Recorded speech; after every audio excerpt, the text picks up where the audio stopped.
व्यासपीठावरील नगराध्यक्षपद आणि नगरसेवक पदासाठी निवडणुकीला सामोरे जाणारे सर्व उमेदवार आणि माझ्या समोर बसलेल्या सुजाण सुज्ञ जाणकार मतदार बंधू भगिनींनो,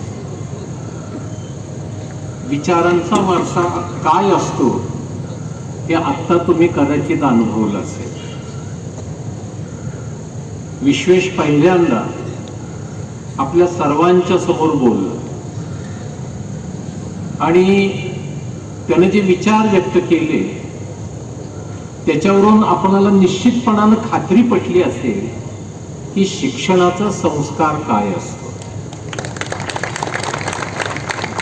विचारांचा वारसा काय असतो. आणि म्हणून त्यानं विनंती केलेली आहे की एकदा संधी द्या. मित्रांनो, माझ्या बोलण्याकडे बऱ्याच लोकांचं लक्ष आहे. याचं कारण असं की तसा काही संबंध नसताना व्यासपीठावरनं माझ्या नावाबद्दल काही चर्चा झाली. मी मुद्देसूद तुम्हाला सर्वांना सर्व गोष्टी सांगणार ज्याच्यामध्ये फक्त वस्तुस्थिती असेल, कुठलंही खोटं असणार नाही. कारण खोटं आणि लबाड बोलणारा असतो तर कदाचित यापूर्वीच आमदार सुद्धा झालो असतो. गेली 40 वर्षे 1985 साली मी पहिल्यांदा वार्ड क्रमांक 10 त्यावेळेचा मी नगरपालिकेची निवडणूक लढवली. 40 वर्ष झाली या घटनेला. 40 वर्ष प्रत्यक्ष अप्रत्यक्ष या नगरपालिकेच्या राजकारणाचा माझा संबंध राहिलेला. आणि म्हणून सगळ्यांच्या पेक्षा आज माझ्यासमोर जे तरुण उभे आहेत त्यांचा कदाचित जन्मही त्यावेळेला झालेला नसेल. तेव्हापासून मी या नगरपालिकेच्या राजकारणामध्ये, आणि मला काय समजतं या राजकारणामधून आतापर्यंतच्या झालेल्या निवडणुका, अगदी नगरपालिकेच्या स्थापनेपासून ते मध्ये म्हणजे 2016 पर्यंतच्या निवडणुकांचा जर आपण अभ्यास केला आणि आता जी 2025 मध्ये ही निवडणूक आपण लढवतो, या निवडणुकींच्या मध्ये नेमका फरक काय, मला खूप काळजी वाटायला लागली. आतापर्यंत म्हणजे 2014 सालापर्यंत सांगोले शहर आणि तालुक्यामध्ये फक्त 2च पक्षांचं अस्तित्व होतं. एक काँग्रेस आणि एक शेतकरी कामगार पक्ष. शिवसेना नव्हती असं मी म्हणणार नाही, भाजपा नव्हती असं मी म्हणणार नाही, परंतु त्यांचं अस्तित्व अतिशय नगण्य अशा प्रकारचं होतं. परंतु 2014 साली शहाजी बापू पाटलांनी शिवसेनेमध्ये प्रवेश केला आणि तिथून शिवसेना वाढली बऱ्यापैकी. बापू शिवसेनेचे आमदार सुद्धा झाले. कोणामुळे झाले, काय झाले मी बोलणार. फक्त त्यावेळेच्या निवडणुकीचा विचार केला, 2019ची निवडणूक, की कधीच असं वाटलं नव्हतं अशा 2 घटना घडलेल्या आहेत त्यावेळेला. एक घटना घडली की जी 1952च्या पहिल्या निवडणुकीपासून 2019च्या निवडणुकीपर्यंत कधीही घडलेली नव्हती, आणि ती म्हणजे पारंपरिक एकमेकाविरुद्ध लढणारे काँग्रेस आणि शेतकरी कामगार पक्ष एकाच व्यासपीठावरती आहे.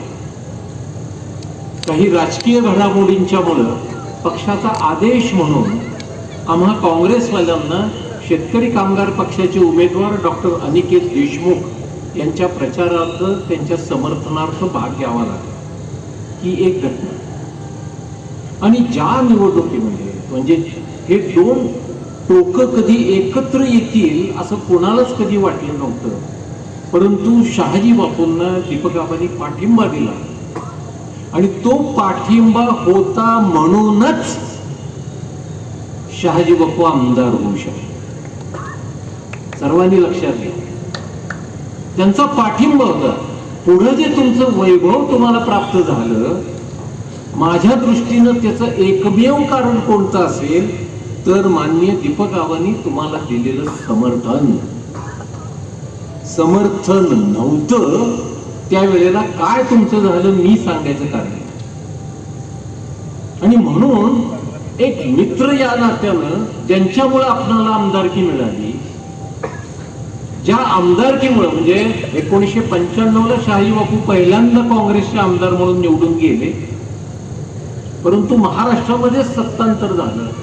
वर्षानुवर्ष असणारी काँग्रेस विरोधात गेली आणि शहाजी बापू म्हणजे तालुक्याचंच दुर्दैव का काय, गणपतरावजी देशमुख ज्या वेळेला निवडून गेले त्यातला बहुतांश काळ विरोधकातले आमदार राहिले. 95ला वाटत होतं आता तरी आमदार सत्ताधारी गटामधला येईल, परंतु काँग्रेसचा आमदार निवडून जाऊन सुद्धा त्यांना सुद्धा विरोधी बाकावरच बसवला.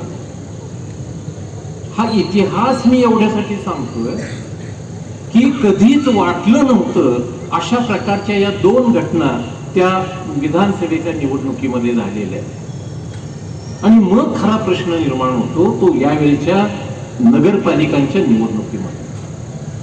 मला माहित नाही की ज्या 55 वर्ष या विभागाचं नेतृत्व केलेलं आणि अखेरचा श्वास असेपर्यंत ज्यांनी पुरोगामी विचार जपला, या पुरोगामी विचाराशी कोणत्याही प्रकारची तडजोड केली नाही, त्या माननीय कैलासाचे डॉक्टर गणपतरावजी देशमुख यांची आठवण त्यांचं काय पुढं वैचारिक वसा वगैरे घेऊन जाणाऱ्या लोकांना असेल का नाही. पण या निवडणुका पाहत असताना मात्र मला त्यांची तीव्रतेनं आठवण नाही. मी सहज असा विचार केला की आज गणपतरावजी देशमुख हयात असते तर त्यांनी जे गोऱ्यांच्या बद्दल काही सांगितलं, गोरे आले आणि त्यांनी नाव घ्यावे, कधी घडलं का असं? राजकीय विरोध पक्ष असताना सुद्धा काँग्रेस असेल, शेतकरी कामगार पक्ष असेल, अन्य पक्ष असेल, परंतु निवडणूक कुणी लढवावी हे आजपर्यंत म्हणजे गणपतरावजी देशमुख असेपर्यंत हे या शहरानं ठरवलं. कुणीही बाहेरच्या माणसानं येऊन हे ठरवलं नव्हतं. पण ती वेळ आज या शहरावरती या तालुक्यावरती आहे. का? काय? गणपतराव देशमुखांचं नेतृत्व हे कणखर होतं आणि म्हणून शहरातली असेल, तालुक्यातले असतील, निरनिराळ्या पक्षातील कार्यकर्त्यांची मोठ बांधणं, त्यांना एकत्र आणणं, विकासाच्या कल्पनासाठी एकत्र आणणं हे त्यांना सहज शक्य होत होतं. मग आज विविध पक्षातले जे राजकीय नेते मंडळी आमच्या तालुक्याचं नेतृत्व करतात ते कुठं कमी पडले? त्यांच्यामध्ये तेवढं सामर्थ्य नाही का की या सगळ्यांना एकत्र घेऊन कुठेतरी आपण विचार करावा.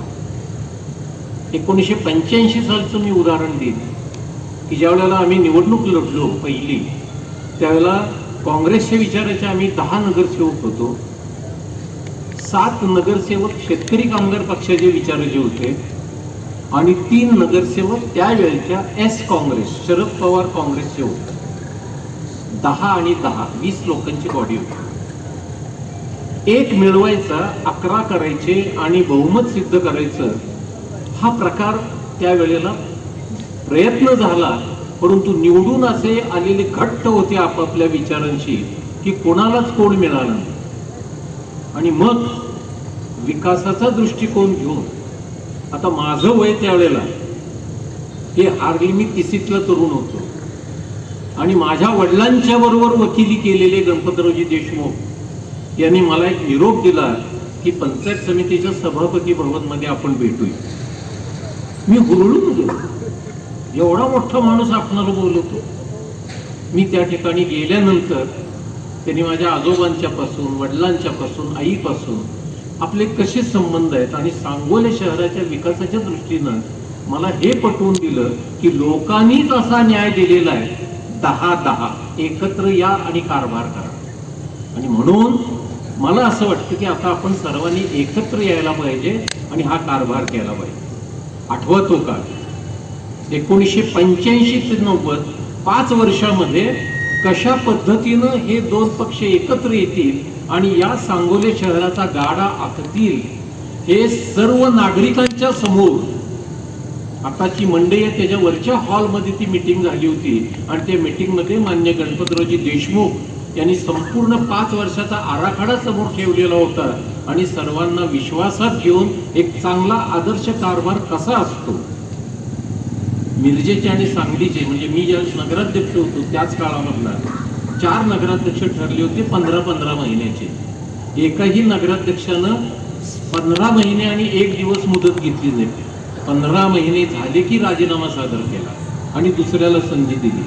आमच्या सर्वांच्या मध्ये चांगल्या कामाची स्पर्धा झाली. चांगली कामं या ठिकाणी वाड्या वस्त्यांच्यावरती लाईट नव्हते, रस्ते नव्हते, या सगळ्या सुविधा तिथून सुरू झाल्या. सांगण्याचं तात्पर्य असं आहे की विकासाचा दृष्टिकोन ज्या ज्या वेळेला स्थानिक नेत्यांनी घेतला त्या त्या वेळेला सर्वांना एकत्र करणं आणि शहराचा विकास करणं हे गणपतरावजींचं ध्येय होतं, उद्दिष्ट होतं.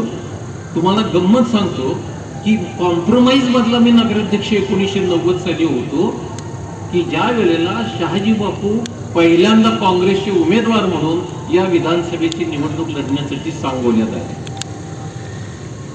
ते काँग्रेसचे, गणपतरावजी देशमुख शेतकरी कामगार पक्षाचे आणि मी या 2 पक्षातल्या कॉम्प्रोमाइजचा नगराध्यक्ष. मला गणपतरावजींनी बोलवलं, बिचारे आज हयात नाही, आणि त्यांनी सांगितलं. मी म्हणजे मला वाटायला लागलं ना आता आपण कसं करायचं. तर गणपतरावजी देशमुख म्हणाले की सर शहराच्या विकासासाठी आपण एकत्र आलेलो आहोत. याच्या पलीकडे जर आपण गेलो तर विधानसभा असेल, लोकसभा असेल, तुम्हाला तुमचा पक्ष, मला माझा पक्ष, एवढा विचारांचा थोरपणा असलेला ते व्यक्तिमत्व आज या तालुक्यामध्ये. पण आजची जर नेते मंडळी पाहिली तर फक्त विचार करून बघा, फक्त विचार करून बघा. निश्चितपणानं गणपतरावांच्या मृत्यूनंतर 3 वर्ष झालेली आहेत आणि 3 वर्षामध्येच सांगोले तालुक्यातलं राजकारण कशा पद्धतीनं आणि कशा वळणावर आलेलं आहे हे आपण सर्वजण पाहतो. या निवडणुकीला आपण सर्वांनी या दृष्टिकोनातून महत्वानं पाहिलं पाहिजे. यापुढं जर उमेदवार कोण असावा हे सुद्धा बाहेरचे लोक येऊन ठरवत असतील तर कदाचित नगरपालिकेच्या कारभारावरती नियंत्रण सुद्धा त्याच लोकांच्याकडून ठेवलं जातं का काय, अशा प्रकारची भीती माझ्यासारख्याच्या मनामध्ये निर्माण होते. निश्चितपणानं ती टीव्हीवरची जाहिरात होती, उघडा डोळे बघा नी. मी असंच म्हणेन तुम्हाला, उघडा डोळे बघा नी. जे काही घडलेलं नव्हतं ते या नगरपालिकेच्या निवडणुकीच्या निमित्तानं घडत असलेलं तुम्ही आम्ही सर्वजण पाहतो आहोत. मग उघड्या डोळ्यांनी पाहून नुसतं पाहतच राहणार आहात का विचारही करणार आहात. आणि म्हणून ही निवडणूक वेगळी आहे. ठीक आहे, कर्तव्य भूमिकेतून मी मेटकरी वस्तीवर गेलो होतो. एक मुंडासं बांधलेले धनगर समाजाचे एक म्हातारा माणूस त्या ठिकाणी बसला. सहज चर्चा करता करता त्याच्यात तोंडून आलेलं वाक्य मी तुम्हाला सांगतो. म्हटलं, सर तुम्ही समद्यासनी काहीतरी केले, समद्यासाठी काहीतरी केले. मग त्यांना नावं घेतली. बापूसाठी तुम्ही केलं, आबासाठी केलं, अनिकेतसाठी केलं. मग या समद्याने तुमच्यासाठी काहीतरी करण्यासाठी एकत्र का आले. हा विचार एका अशिक्षित धनगर समाजातील माणसाला सुचतो की चांगली माणसं जर एकत्र आली, आणि हे सांगोले शहरानं पाहिलेलं आहे. ज्या ज्या वेळेला पक्षाचे मतभेद विसरून चांगली माणसं एकत्र आली त्यावेळेला निश्चितच चांगल्या प्रकारचा कारभार आपण पाहिलेला आहे की ज्या कारभाराची तुलना 2016 ते 2021 या काळामध्ये झालेल्या कारभाराशी कोणीच करू शकणार नाही. एक विचारांचं, एक विकासाचं स्वप्न घेऊन 2016ची निवडणूक आठवा. आमका माणूस येणार आहे, इतके कोटी खर्च करणार, तो येणार आहे, इतके कोटी खर्च करणार, पैशाचा आवाज इतका झाला या ठिकाणी. आणि हा सगळा पैसा कुठला? आम्ही अभिमानानं सांगतो, 1952 सालापासून सुरू असलेली, माझ्या वडिलांनी सुरू केलेली शैक्षणिक संस्था नुसती वाढली नाही, गुणवत्तेच्या बाबतीमध्ये आज संपूर्ण जिल्ह्यामध्ये कोणाचं नाव असेल तर ते विद्या मंदिर ब्रँडचं आहे. कारण ज्या ज्या ठिकाणी आम्ही असू तो आम्ही धंदा केलेला नाही. आम्ही विद्यार्थी किंवा पिढी घडवण्याचं काम करतो, पिढी बिघडवण्याचं काम करत नाही. पिढी, विशेषतः युवक पिढी बिघडवणारे जे धंदे आहेत, मटका,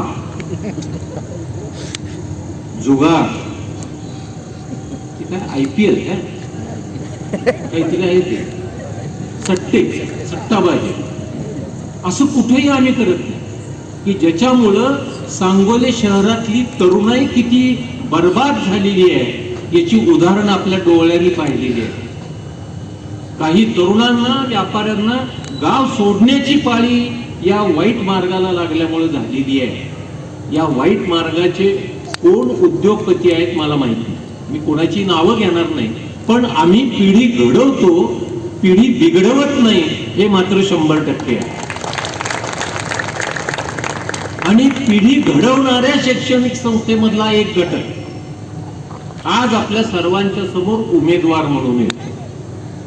आणि म्हणून मी नागरिकीकरणाची विनंती करेन की तुम्ही, म्हणजे मी पुन्हा पुन्हा जे सांगतोय की उघडे डोळ्याने बघा नीट, पिढी घडवणाऱ्या माणसाकडे जायचं आहे का पिढी बिघडवणाऱ्या माणसाकडे जायचं आहे याचा निर्णय घेण्याची वेळ आता सर्वांच्यावरती आलेली आहे. दुसरी उदाहरण मी अनेक सांगू शकतो तुम्हाला. तुम्हाला माहिती आहे की 2016च्या निवडणुकीमध्ये गंमत अशी झाली की नगराध्यक्ष एका गटाचे झाले आणि बहुमत एका गटाचं झालं.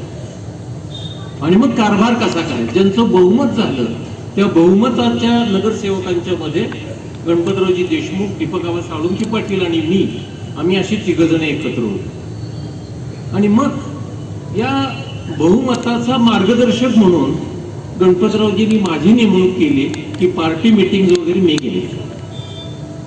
मी दोघांना समजावून सांगतो, आनंदराव माने आहेत, आजचे उमेदवार आहेत, त्यावेळेचे ते गटनेते होते, त्यांना फक्त मी काही ज्या 1-2 घटना सांगतायत ते खऱ्या का खोट्या एवढ्या विचार.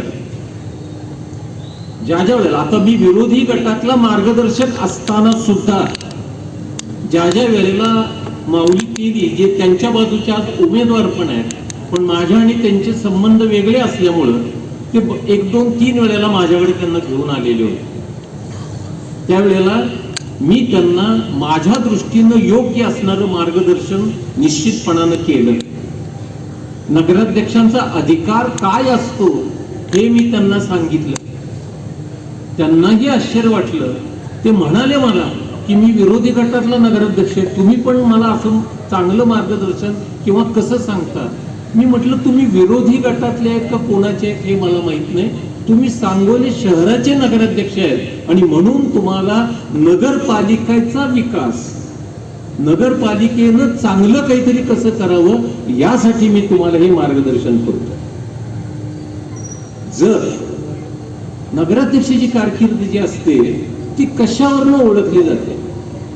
आता उदाहरणार्थ इथं जो हा अर्ध पुतळा आहे शिवाजी महाराजांचा, तो मी नगराध्यक्ष असताना बसवलेला, माझ्या काळात झालेला पुतळा. माझ्या आईचा विचार होता, जी पहिली महिला नगराध्यक्ष होती, की शिवाजी चौक म्हटलं जातं, नेहरू चौक म्हटलं जातं, फुले चौक म्हटलं जातं, पण तिथं त्यांचं काही नाही नावाशिवाय. आणि म्हणून या ठिकाणी बसवलेला शिवाजी महाराजांचा पुतळा असेल, मागच्या बाजूला असलेला नेहरूंचा पुतळा असेल, किंवा महात्मा ज्योतिबा फुलेंचा पुतळा असेल, हे मी नगराध्यक्ष असताना झालेलं आहे, हे मी अभिमानानं सांगू शकतो. ही शॉपिंग सेंटर हे माझ्या काळात झालेलं आहे. तिथं जाऊन पाठी बघा, कोण नगराध्यक्ष असताना त्याचं उद्घाटन झालं. मी आनंदरावांना हे समजावून सांगत होतो की तुमच्या दुर्दैवानं मेजॉरिटी नाही आहे आणि म्हणून विरोधकांना विश्वासात घ्या आणि दोघं मिळून अशा पद्धतीचं काम करा की अशा प्रकारचं एखादं मॉन्युमेंट, एक चांगली इमारत ही तुमच्या काळामध्ये, तुम्हाला सांगते की माझ्या काळामध्ये हे झाले. परंतु तसं काही घडताना आपण कुणीही पाहिलेलं नाही. 2016 ते 21चा जो कारभार आपण पाहिला त्याच्याबद्दल मी फारसं भाष्य करणार नाही.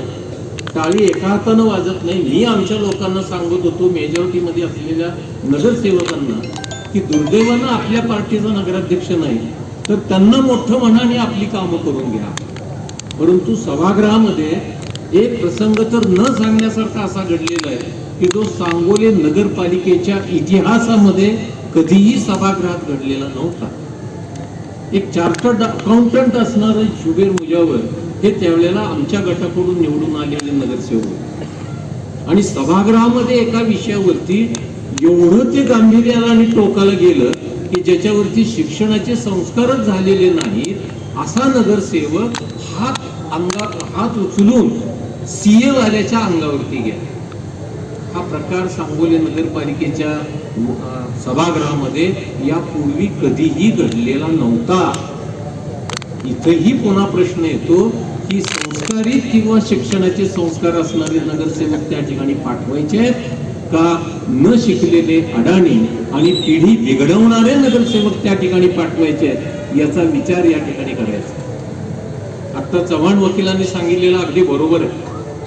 फार लांब नाही पण 50 वर्षाचा जर आपण इतिहास पाहिला तर चांगले चांगले लोक त्या ठिकाणी नगरसेवक म्हणून निवडून गेले, नगराध्यक्षपदी बसले आणि चांगल्या प्रकारचा कारभार ते करू शकले.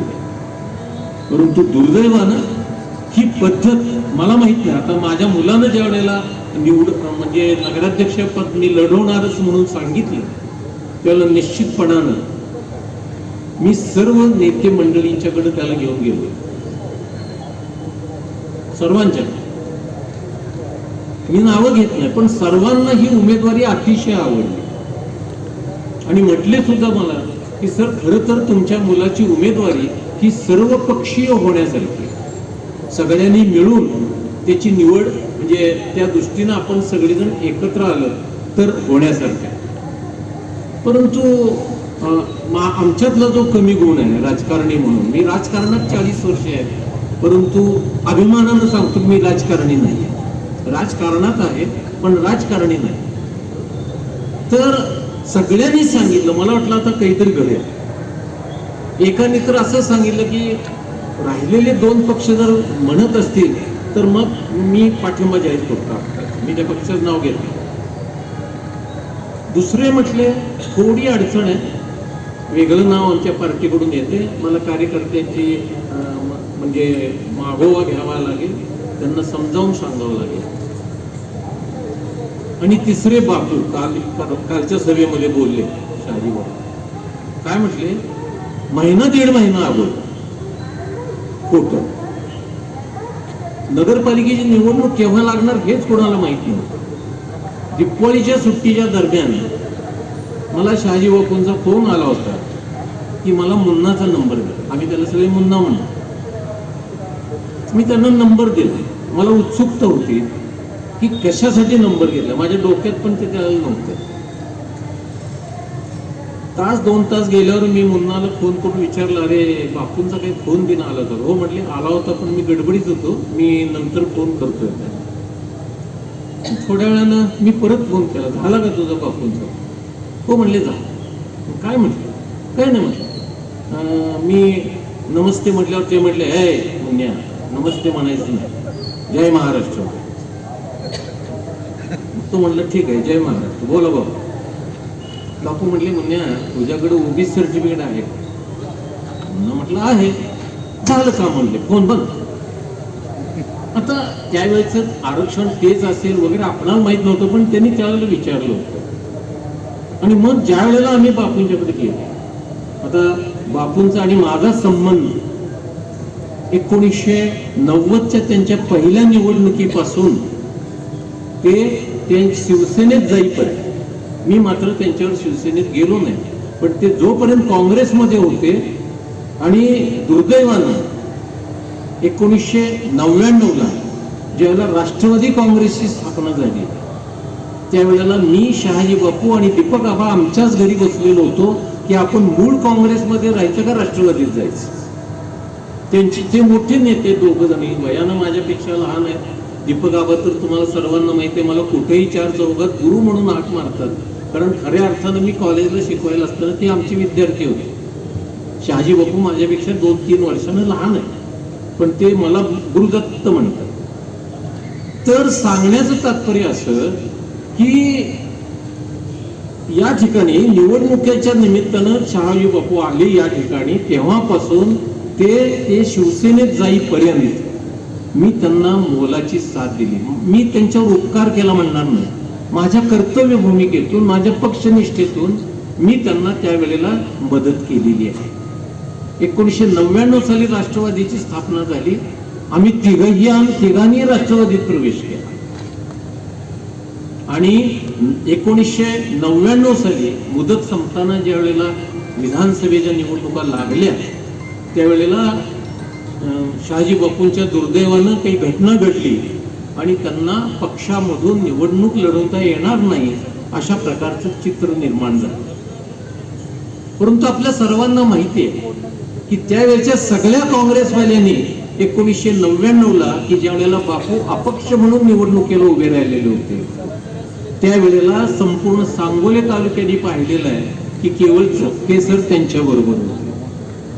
आयुष्यात पहिल्यांदा बापूंच्यामुळं मला काँग्रेसच्या उमेदवाराला विरोध करावा लागला. आठवतंय?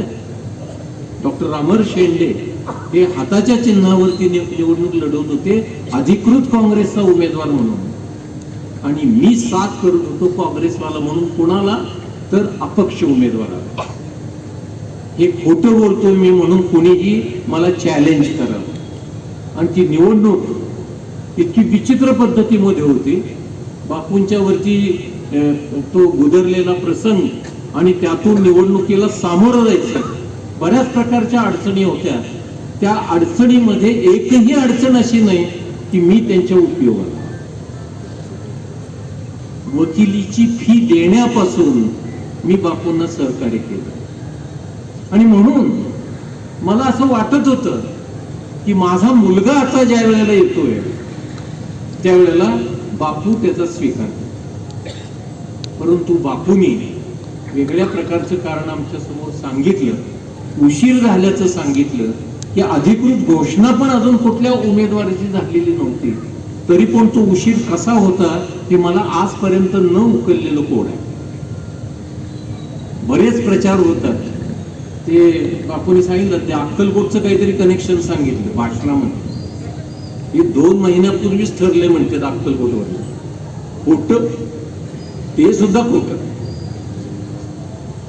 ठीक आहे, अक्कलकोटचे आमदार मान्य सचिन दादा हे माझे जवळचे नातलग आहेत, पाहुणे आहेत. माझ्यापेक्षा ते विश्वेशच्या जास्त संपर्कामध्ये असतात आणि त्यातून म्हणजे तो विचार होत आहे. माग मला म्हणत होते की बाबा आता तुमच्या काँग्रेसमध्ये काही राहिलेलं नाही तर तुम्हीच का पक्ष बदलत नाही. म्हटलं आता म्हातारपणी कशाला आम्हाला बट्टाला होता, मी राहतो काँग्रेसमध्ये. ते म्हणले मग आम्ही मुन्नाला घेतो भाजपमध्ये. म्हटलं त्याला विचारा. मी एक पालक असा आहे की मी माझी मतं माझ्या पाल्यावरती लादणार नाही, त्याला विचार. आणि त्या विचारातून काय पण मला माहित नाही, परंतु असं काहीतरी कनेक्शन किंवा असं काहीतरी ठरलंय आणि दीपक आबाने आम्हाला नादाला लावलं वगैरे काहीही खरं नाही. दीपक आबा म्हणत असतील, बाबासाहेब म्हणत असतील, ते काय म्हणत होते? बघा सर, उमेदवारी चांगली आहे, कुठल्या तरी राजकीय पक्षाचं एक छत्र घ्या की ज्याच्यामुळे निवडणूक सोपी जाईल. मला वाटत होतं मी सर्वांना मदत केलेली आहे कर्तव्य भूमिकेतून, कदाचित कुणीतरी आम्हाला स्वीकारेल. परंतु दुर्दैवानं काय घडलं आपल्या सर्वांना माहिती आहे. कदाचित राजकारण करणाऱ्या लोकांनाच चांगली क्वालिटी असणारी माणसं नको असतात का काय, असा प्रश्न मला पडला. कारण आज नगराध्यक्ष म्हणून जे 3 उमेदवार बहुचर्चित आहेत, त्याच्यामध्ये आत्ताच माझा मुलगा जे आपल्या समोर बोलला, जो संवाद साधला, त्याच्यावरून आपण सुद्धा मनात विचार करून बघा की या तिघात खरोखर स्वतःच्या विचारानं बोलणारा, काहीतरी मांडणारा, विकासाचा दृष्टिकोन असणारा असा या तिघात दुसरे 2 उमेदवार आहेत का? आणि मग केवळ पक्ष सांगतो, आता पक्षाबद्दल तर काय बोलायलाच नको आपल्या तालुक्यामध्ये. ज्या वेळेला अर्ज भरायचा शेवटचा दिवस होता, त्यावेळेला 1-2 दिवस अगोदर एका पक्षानं एका उमेदवाराचं नाव जाहीर केलं आणि उमेदवारी अर्ज भरायच्या काही तास अगोदर हेलिकॉप्टर आलं, हार घातला कोणाला, जो उमेदवार एका पक्षानं जाहीर केलेला होता त्यांना, आणि त्या पक्षाचे उमेदवार म्हणून त्या ठिकाणी जाहीर केले. हा प्रकार यापूर्वी कधी सांगोल्यात घडला होता? कधीच घडला नव्हता. सांगण्याचं तात्पर्य असं आहे की राजकीय नेते कुठलीही घटना करत असताना, त्याच्यावरचा निर्णय घेत असताना फक्त आणि फक्त राजकारणाचाच विचार करतात. त्यांना दुसरं काहीही घेणं देणं नसतं. आणि म्हणून मी आपल्या सर्वांना ही विनंती करणार की अशा प्रकारचे लादलेले उमेदवार आपण स्वीकारायचे का? आपण जर अंतःकरणाला विचारलं की खरोखर या 3 उमेदवारामधला योग्य उमेदवार कोण आहे? एकाकडे प्रचंड पैसा आहे, एकाकडं काही नाही परंतु आर्थिक स्थिती सुबत्तेत आहे. लोकांची एक भावना आहे, झपके म्हणजे सावकार, झपके म्हणजे श्रीमंत. मी नेहमी म्हणजे कॉलेजला शिकायला असल्यापासून लोकांना सांगतो की आम्ही श्रीमंत वगैरे नाही बाबांनो, आम्ही KPS आहोत. KPS, खाऊन पिऊन सुखी आहोत. माझ्या आजोबांनी सावकारी केली परंतु कोणाच्या मुंड्या पिरगाळल्या नाहीत म्हणून सुखाचे दिवस आम्ही जगतो. तत्वानंच सावकारी केली. माझ्या वडिलांनी शैक्षणिक संस्था काढली, तत्वावरच त्यांनी चालवली आणि आम्ही अभिमानानं सांगतो की त्यांच्या पश्चात आम्ही ती वाढवली त्याच तत्वावरती. आपणाला माहित आहे की ज्या ठिकाणी शिक्षण संस्था आहेत, शिक्षकांच्या नोकरीच्या वेळेला किती प्रकारचा बाजार मांडला जातो, लाखामध्ये. मी नगराध्यक्ष असताना एक गंमत तुम्हाला सांगतो. इथं नेहरू चौकाच्या पुढं नेहरूंच्या पुतळ्यासमोर एक कारंज केले की जे मी नगराध्यक्ष असताना झालेलं आहे. मी नगराध्यक्ष असेपर्यंत ते फार सुंदर चाललेलं होतं. रंगीबेरंगी पाण्याचे कारंज त्या ठिकाणी ते केलेलं होतं. तर कारंजाचा ठराव झाला पण आमच्याकडे कोणाचं काय म्हणूया आपण प्रस्तावच येईल. पुण्याला नगरविकास खात्याच्या मंत्र्यांनी मीटिंग बोलवली होती म्हणून मी त्या ठिकाणी गेलो. तिथल्या नगराध्यक्षांना विचारलं, तुम्हाला एखादा माहित आहे का कारंज करणार एखादा चांगला? तर त्यातल्या एका नगराध्यक्षानं मला सांगितलं की इथं स्वारगेटच्या टिळक रोडवर डीप अँड डीप म्हणून कारंजवाला आहे. मी त्याच्याकडे गेलो, त्यानं मला सगळे फोटोग्राफ्स दाखवले, कारंजी कशी आहेत काय आहेत वगैरे. मी सगळं बघितलं. हे केवढ्याचं, ह्याची किंमत इस्टिमेट काय? तो म्हटला हे 20-25 लाखाचं आहे, हे ते 50-60 लाखाचं आहे, हे औरंगाबादला कुठतरी का पिंपरी महापालिकेनं बसवलेलं पिंपरी चिंचवड, ते तर कोटीच्या घरातलं होतं. मग मी थोडा चेहरा टाकला. तो म्हणलं का हो नगराध्यक्ष का चेहरा टाकला? आमचं बजेट 1 लाखाचं. तो हसला, म्हणलं लाखात कुठं काय कारंज होत असतं? आता ते होतं का नाही मला माहित नाही म्हणजे, पण बाबा माझ्यासाठी एवढं कर, 1 लाखाच्या आत मला कारंज बसवून दे. मग टेंडर प्रसिद्ध झालं आणि तो टेंडर भरायला आला. तेच आमचं जुनं घर पाडलं होतं ना, मी इकडं नवीन माडीमध्ये राहतो. तो आला, भेटला मला, म्हटला ते आता कारंजाचं टेंडर भरायचं आहे. म्हटलं भरा ना. नाही म्हटलं इथं नगराध्यक्षाचं किती टक्के असेल? आता टक्का माहित आहे आपल्या सांगोल्यात प्रसिद्धच झाले. मी म्हटलं त्यांना की टक्का सोडून दे, पण काम ज्यावेळेला पूर्ण होईल त्यावेळेला लोकांना मला जोड्यानं हाणलं नाही ना, तोच माझा टक्का. आणि ते काम तशा पद्धतीचं झालं. पैसाच मिळवायचा असेल, आम्ही झपके कुटुंबियानं क्षेत्र कोणतंही असेल, शैक्षणिक क्षेत्र असेल, आज आदर्श नागरिक सहकारी पतसंस्थेचा मी 86 पासून चेअरमन आहे. इथं नगरवाचन मंदिराचा मी अध्यक्ष, अनेक संस्थेमध्ये मी काम करतो, लायन्स सारख्या आंतरराष्ट्रीय सेवाभावी संघटनेमध्ये मी काम करतो. पण आम्ही सेवा ही सेवा म्हणूनच केली, मेवा खाण्यासाठी मुळीच केली. पण आता सेवा करताना, कारण मला गणितच असं समजावून सांगितलं होतं राजकीय नेत्यांनी, काही पक्षाचे मी नावं घेणार नाही, मला सांगितलं सर 3 CR तयार झाले. 3 CR म्हटले 5 वर्ष आपलीच आहे. 5 CR किती मिळवायचे 5 वर्षात? 5 CR म्हणजे काय झालं, भांडवल गुंतवलं 3, मिळवले 5, टोटल प्रॉफिट किती पदाचा? 2 CR.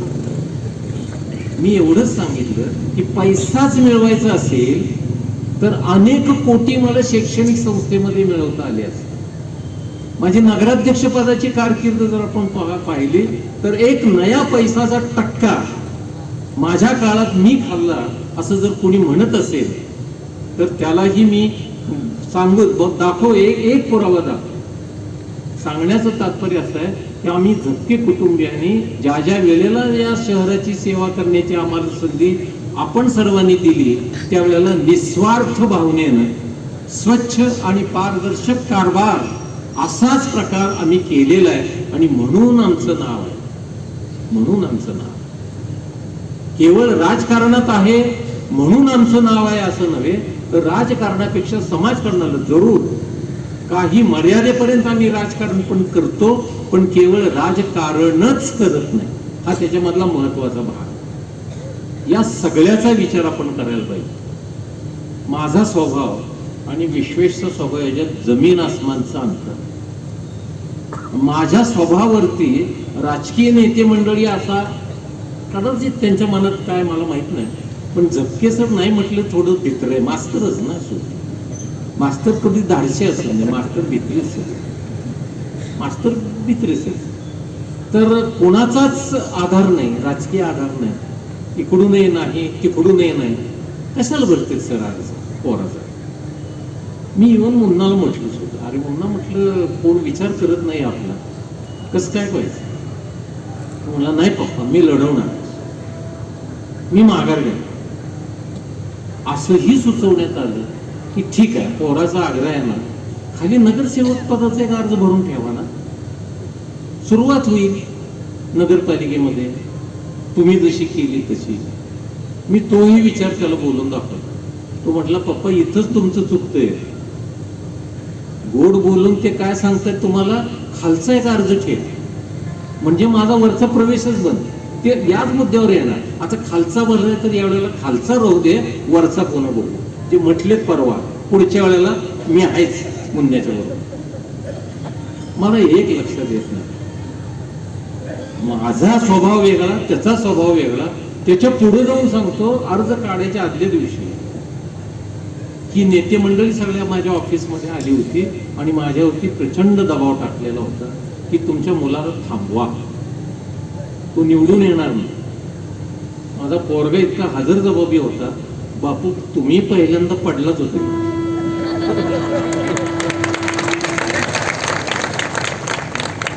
पराभवाची भीती घालून माझ्या मुलाचा अर्ज काढण्यासाठी आपण आला होता का माझ्या मुलाच्या प्रेमाच्या पोटी आपण आला होता?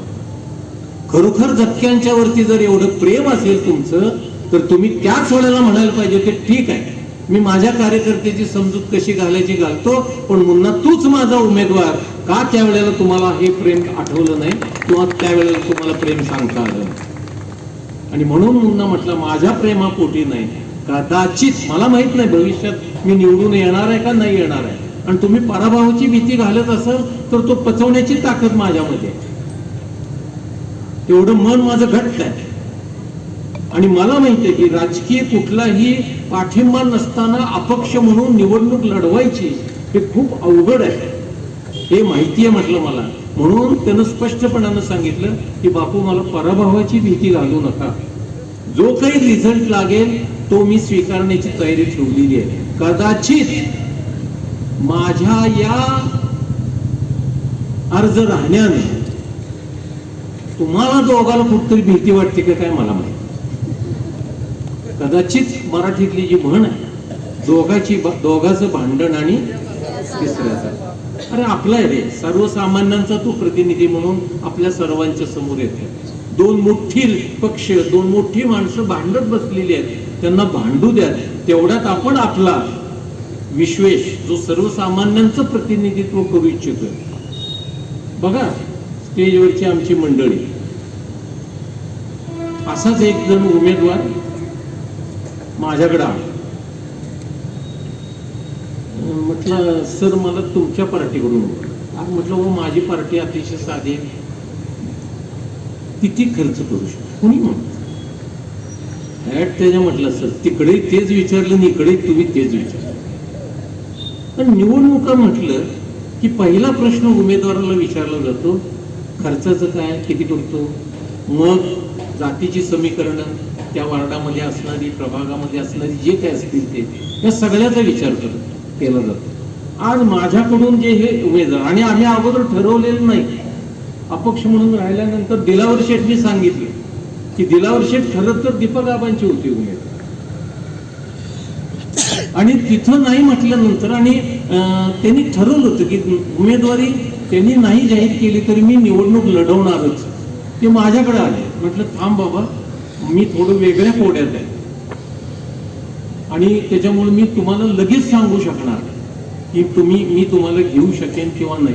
परंतु ओळीनं जर उमेदवार आपण पाहिले तर अतिशय सर्वसामान्य लोकांच्या मधनं या उमेदवाराला आलेले आहेत की जे खऱ्या अर्थानं आपल्या सर्वसामान्य लोकांचं प्रतिनिधित्व नगरपालिकेमध्ये करू शकतात. आणि म्हणून मी आपल्या सर्वांना विनंती करणार आहे की या सगळ्या गोष्टींचा कुठेतरी आपण विचार करून निर्णयावरती येणार आहोत किंवा नाही आहोत. मला बापूंच्या बद्दल टीका करायची नव्हती. बापू, तुम्ही माझं नाव घेऊन काही गोष्टी सांगितल्या. दीपक आबावरती काही आपण आरोप केले की दीपक आबांनी मला फसवलं. मला कुणीही फसवलेलं नाही, तुम्ही पण फसवलं नाही. तुम्ही पण मला सांगत होता की एक अडचण माझ्या समोर आहे, त्या माणसाची जर समजूत निघाली तर मुन्या माझा उभे. त्या लोकांनी पण मला सांगितलं अशी अशी अडचण आहे, ती अडचण दूर झाली तर मुन्ना आमचा उमेदवार. त्याच्यामुळे त्यांनी मला कोणीही उमेदवारीबद्दल शब्द दिलेला नव्हता.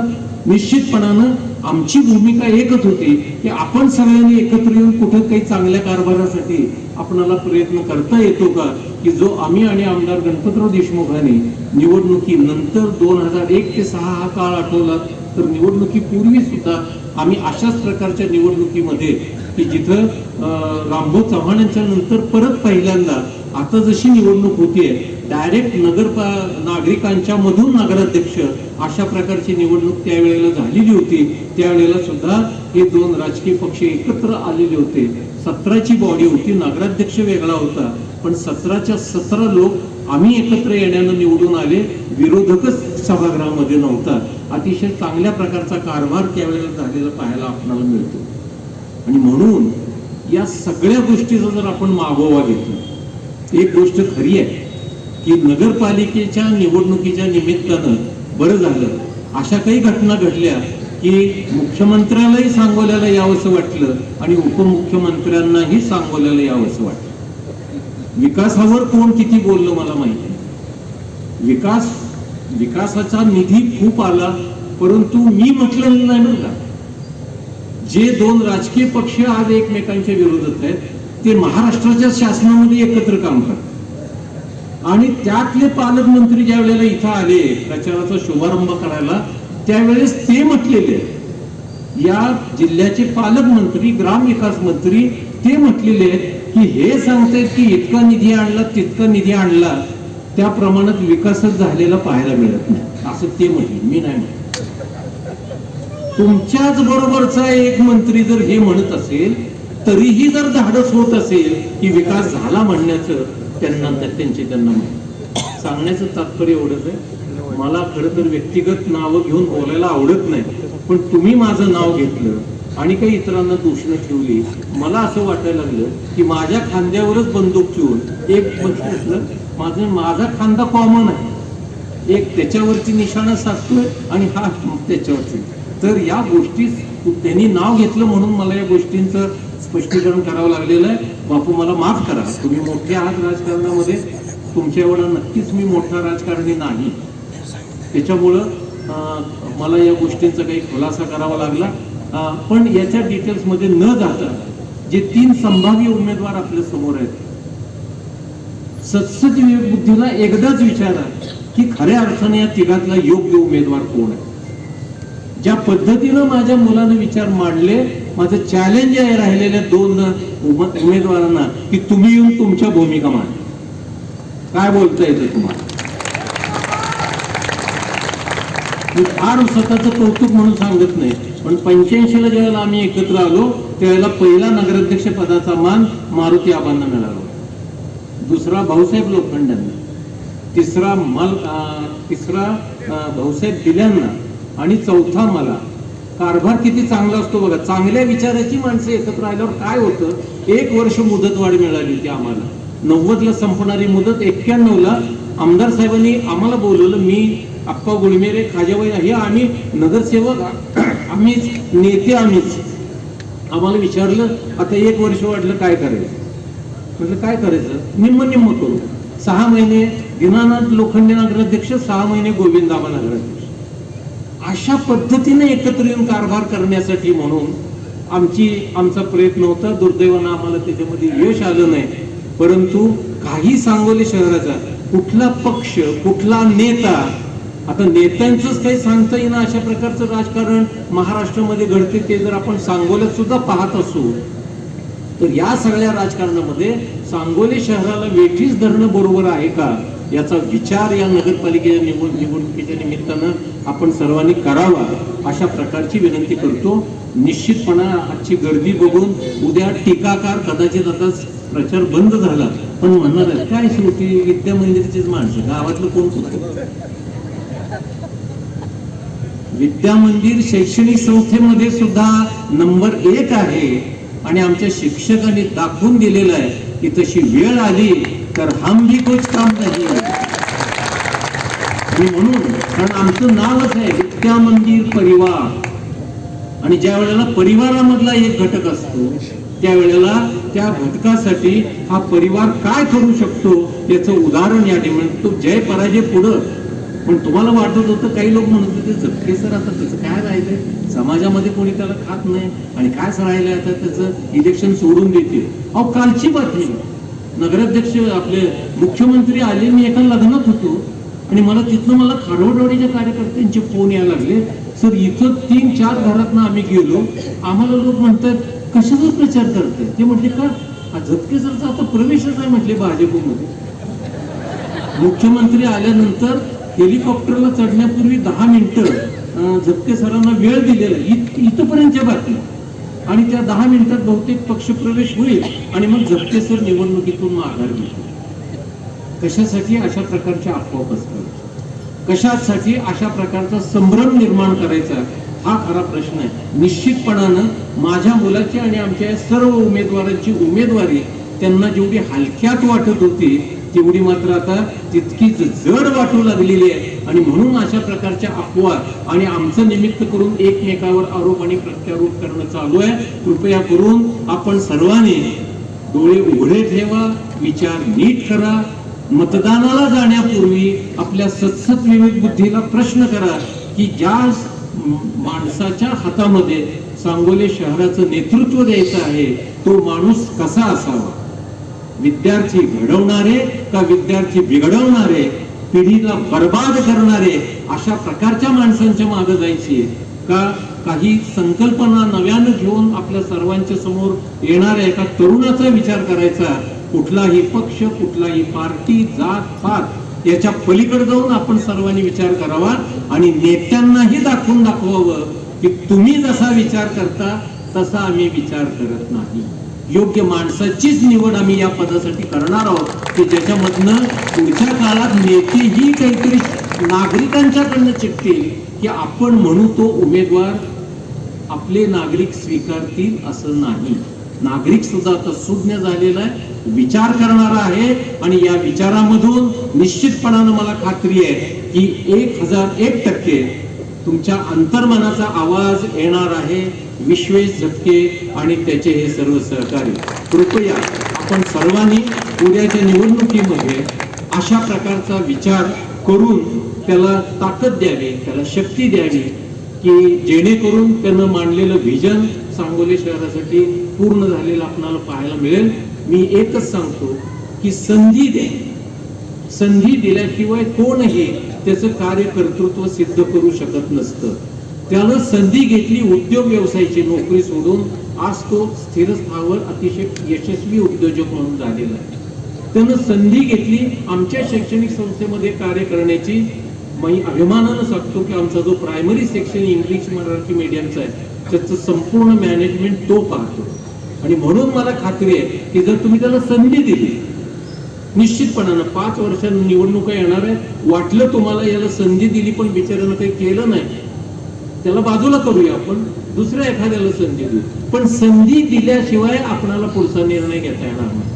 आणि म्हणून मी आपल्या सर्वांना विनंती करेन की एक संधी आम्ही सर्वांना मागतोय, कृपया आपण सर्वांनी आम्हाला ही संधी दिली तर निश्चितपणानं घराण्याची निस्वार्थी सेवा आणि स्वच्छ आणि पारदर्शक कारभार हे आम्ही आपल्या सर्वांच्या समोर ठेवतो. संतांची उक्ती आहे, आधी केले आणि मग सांगितले. आम्ही आतापर्यंत ज्या संस्थेमध्ये काम केलं किंवा इव्हन मी सुद्धा या नगरपालिकेमध्ये काम केलं, आम्ही चांगलं काम केलेलं आहे, आधी करून दाखवलेलं आहे आणि मग आता आम्ही संधी मागायला आलेलो आहे. एक संधी द्या. धन्यवाद.